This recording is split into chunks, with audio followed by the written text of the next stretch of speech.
A smart young man makes a mistake, learns from it, and never make that mistake again. But a wise old soul finds a smart man and learns from him how to avoid making that mistake at all.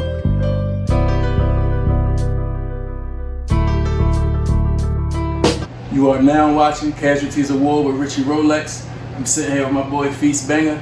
Tell them where you from, Fis Banga. You already know what it is. It's your boy Fis Banga reporting live out of North Philadelphia.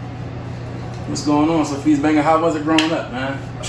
Oh man, you know the usual, bro. You know, just coming from like nothing, you know, and you know that's what my brand represent. Just, you know, watching people come before me, come and go, you know, either locked up, dead, you know, and it's just like, for me, I just be trying to avoid it, bro. It's like I was always in the mix of it, in the middle of it, you know, not too far out or not, you know, too far in. I was just in the middle to see how things was progressing before I made any decision I made. So just trying to maintain, you know. So how was your household?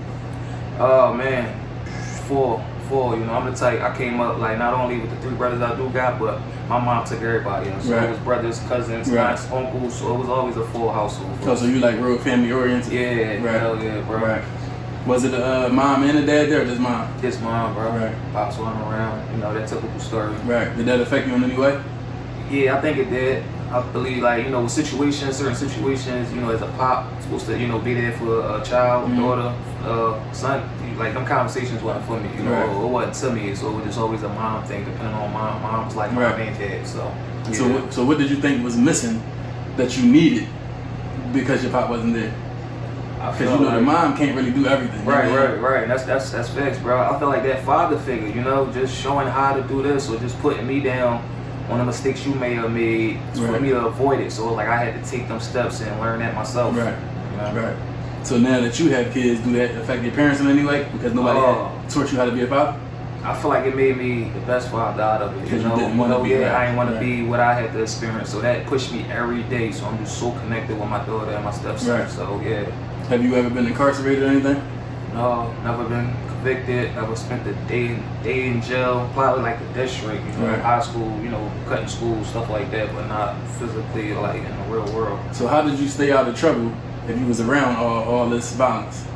That's a good question. Like I said, I was always halfway in, halfway out. So I was like smart enough to see like what was going on and to just go dive right into it. And you know, that just kind of kept me from really committing the stuff that I seen my cousins and friends and people I surrounded myself doing, because I was always the one just looking at it from afar. Like I was always the lookout boy, like literally the lookout boy. So I never put my hands too deep into it, but it definitely, you know, it definitely was a struggle trying to avoid it, with just being around it and surrounded by it. But I managed, just like I said, to stay focused and not get my hands too hot. Did you lose any family members or friends due to all the street violence? Yeah, for sure. Cousins, brothers, well, you know, friends that I would call brothers that I grew up with all my life. So some locked up to this day, you know, freedom. Some, you know, had an early death, you know, just because of the choices they made. And that's what just fueled me, you know, to keep going and doing it the right way, because I don't want to fall victim to what they did. So none of the losses never like affected you in a bad way to make you want to just go act crazy? Yeah, it was a feel.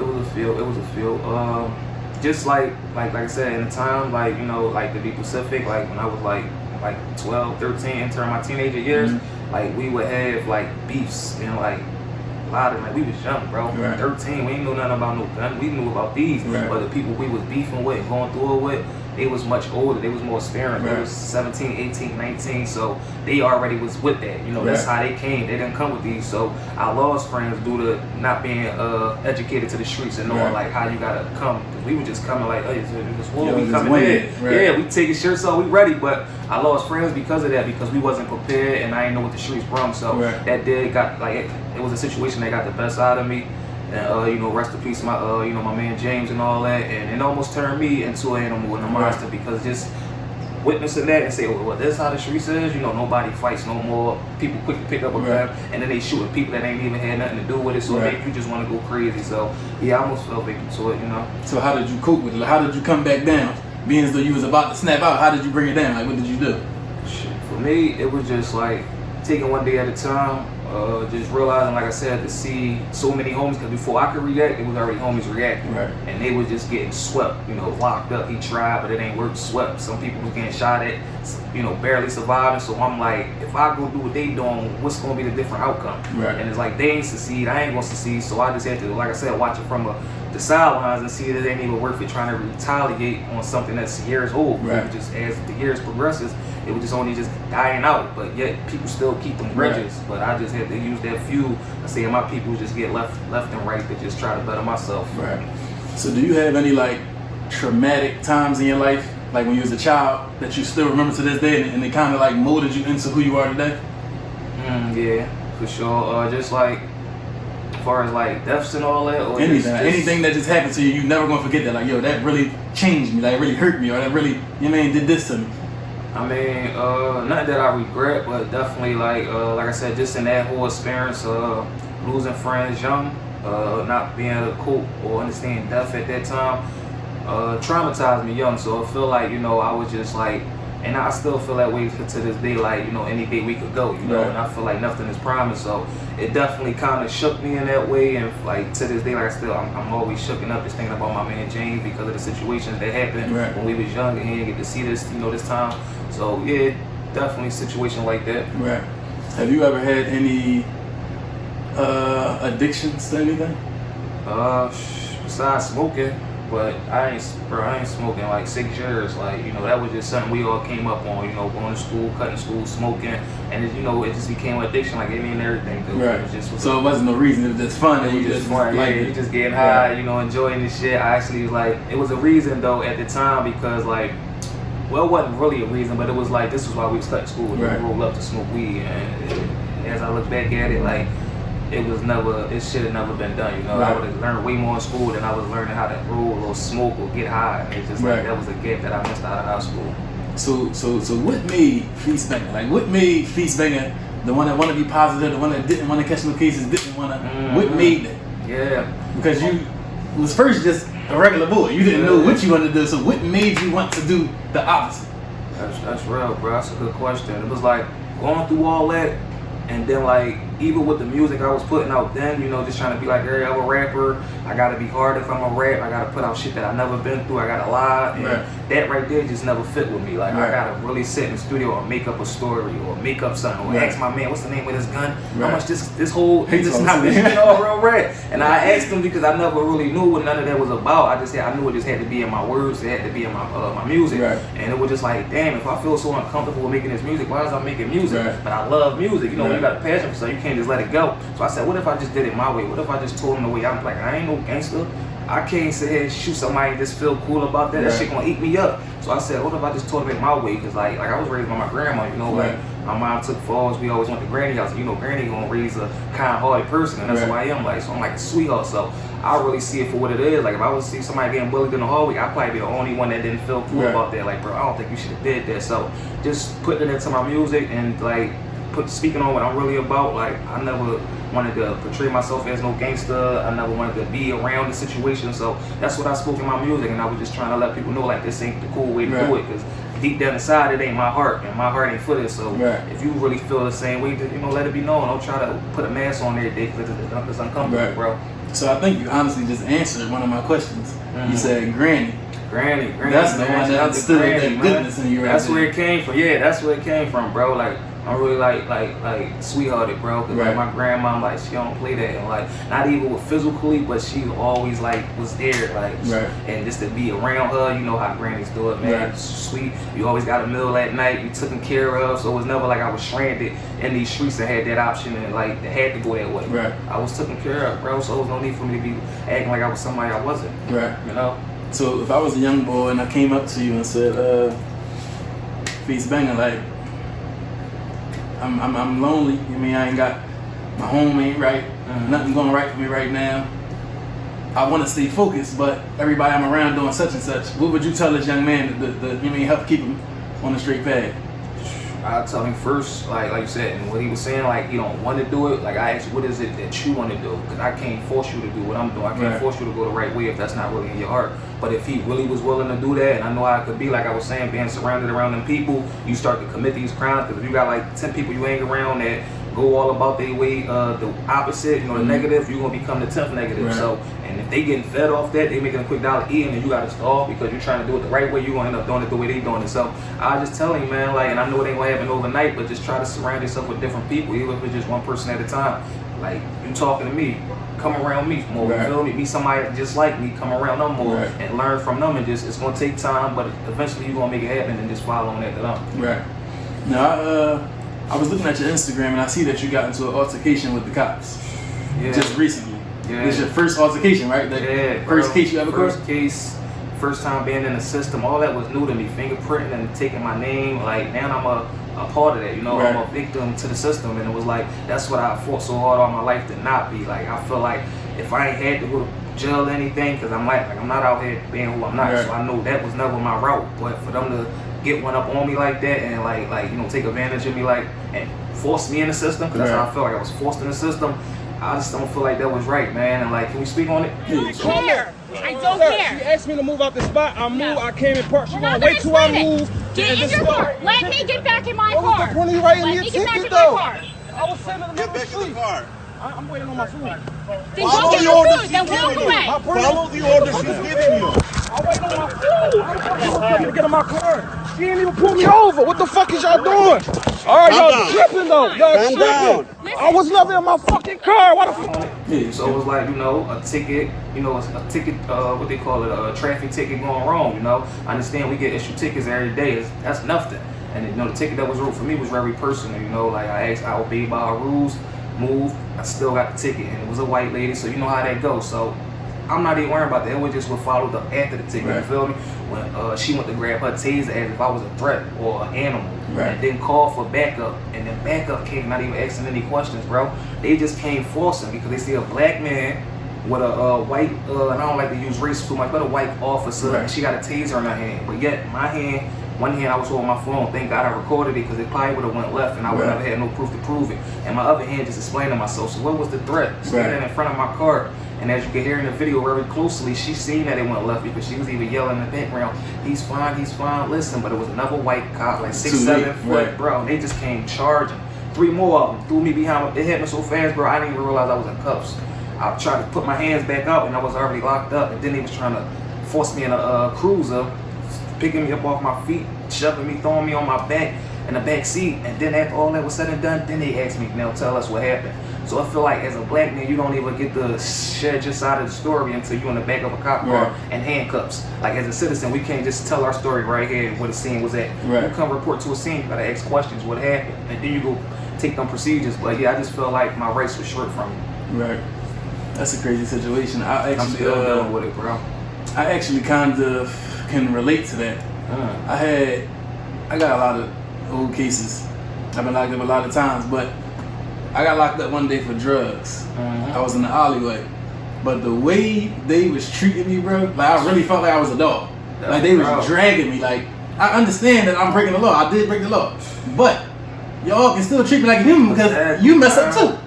So just because I made a mistake, you get to drag me and kick me in my knees and all that, like, they get away with it, bro. They get away with it. That was my biggest concern. I was treated like an animal, bro. Like, y'all really had to like detain me just to talk to me. Like, y'all couldn't just talk to me like I'm a grown adult just like you. Y'all really had to beat me, pull my wrist, jam me all up, put the cuffs after tight just to sit me in the back of a car to talk to me. And that was my whole concern, bro. Like, it was a mistreated situation, unhandled, out of control, and lack of communication. You never asked any questions. You just came charging at me. You treated me like somebody that was out here doing the crimes and all that. So if I'm getting treated like somebody that's out here robbing people, shooting people, and an honest 9-to-5 worker, citizen, family man, and I get the same treatment when it's, you know, when y'all run into me, what's the point of me doing it the right way?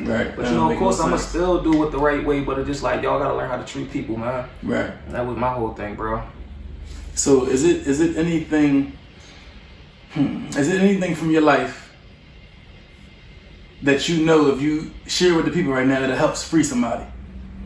Like, whether it's depression, whether it's, you mean, anything like that, that you dealt with and you overcame it, and you know if you tell them your story, you can free them.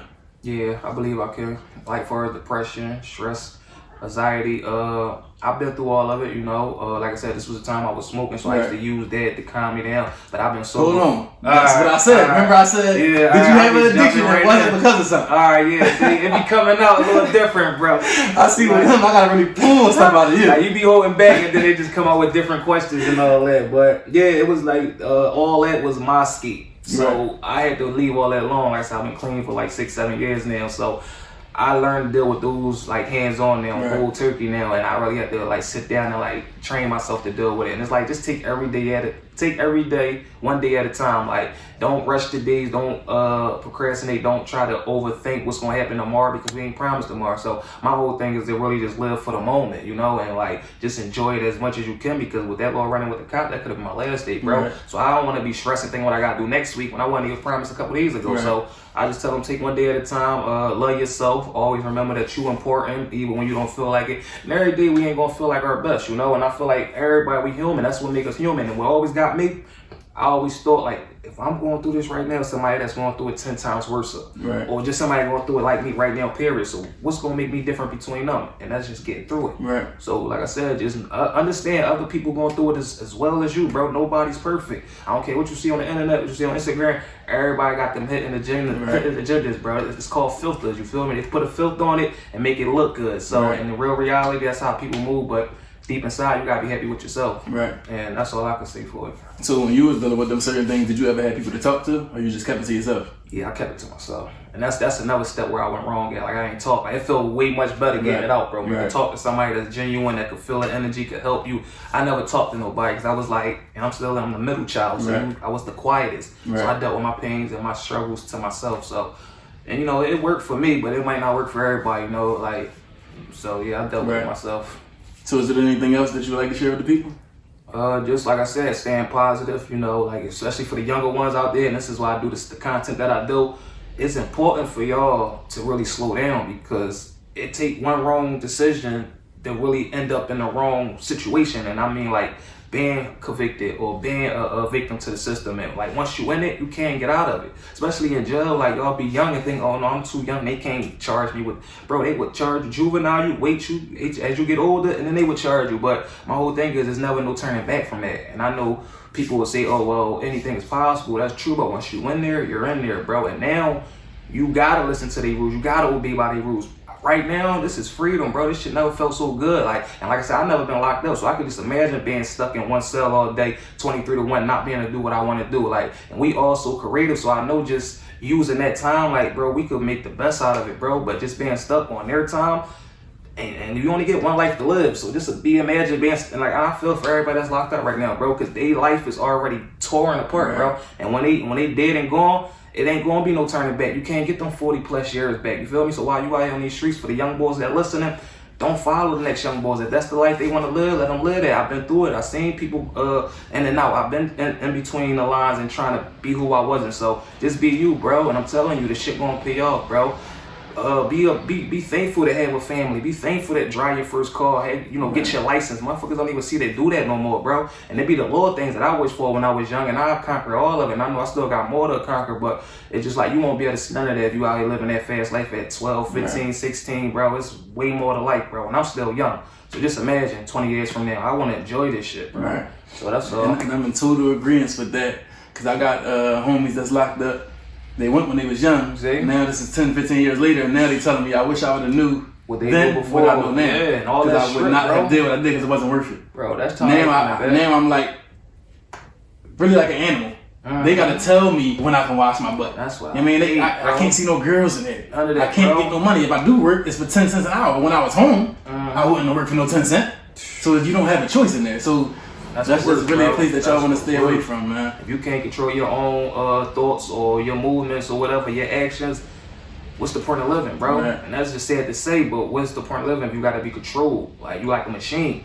Like, out here in this real world, free time is still hard out here, but you got the options to make it easy. Or you can make it hard. It's your option. It's just, you know, it's your decision. But in there, it's none of that. So that's all, bro. And like I said, a lot of them dying too young. I just want y'all to be able to live your life, man. Achieve some things, man. Smile. Put a smile on your mama face, man. See your kids grow, bro. Like my goal is to see my daughter grow old, hopefully, you know, like, and hopefully she can see me grow old. But that's just little goals that y'all need to have in mind, bro. Other than all this fancy and material things, because all that come and go by the year. So that's all. Fis Banga, I like the way you think, man. It was great Appreciate talking you, my to you. brother. We Let them know kings, where they man. can find you at, man. It's your boy Fis Banga. You can follow me on all platforms at Fis Banga, FISBANGA. Fis Banga, man. Appreciate you, my brother. Thank y'all for tuning in.